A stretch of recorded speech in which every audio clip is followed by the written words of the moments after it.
Hello everyone, my name is Heidi Isaac and today I'm going to be reading you a story time entitled The Soldier's Night Before Christmas.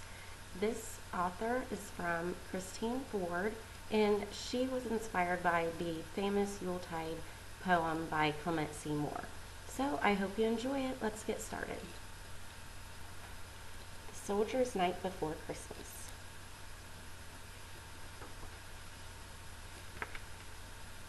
'Twas the night before Christmas, and all through the base only sentries were stirring, they guarded their place.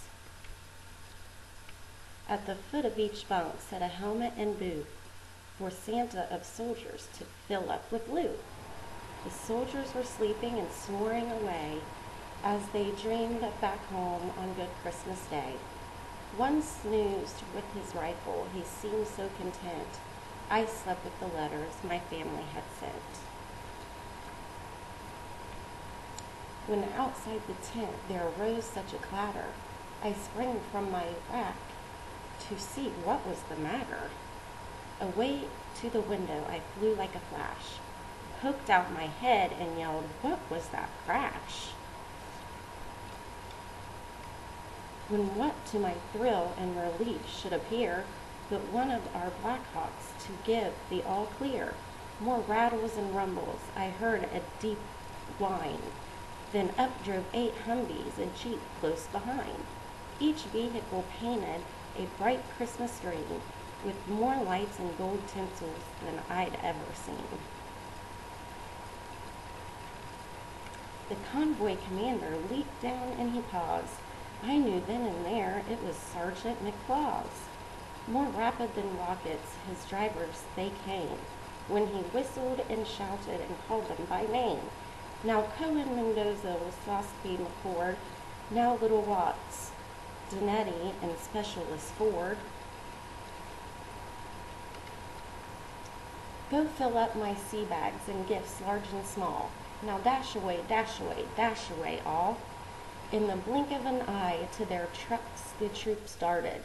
The engines did flutter, they sputtered, then started. The armored moved out. It was duty or bust.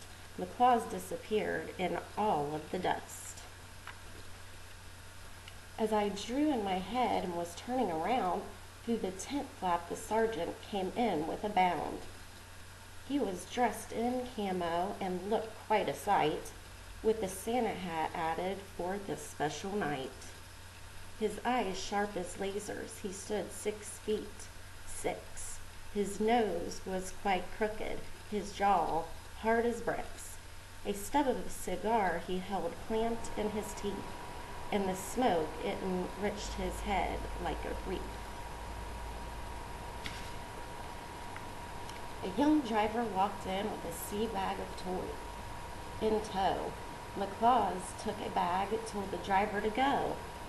Then the Sarge went to work, and his mission today, bring Christmas from home to the troops far away. Tasty gifts from old friends and the helmets he laid. There were candies and cookies and cakes, all homemade. Many parents sent phone cards so soldiers could hear treasured voices and laughter of those they held dear. Loving husbands and wives had mailed photos galore of weddings and birthdays and first steps and more. And for each soldier's book, like a warm, happy hug, there was art from the children at home, sweet and snug. As he finished the job, did I see a twinkle? Was that a small smile or instead just a wrinkle? To the top of his brow he raised up his hand and gave a salute that made me feel grand. I gasped in surprise when his face all aglow. He gave a huge grin and a big ho, ho, ho. Ho, ho, ho from the barracks and then from the base. Ho, ho, ho as the convoy sped up into space.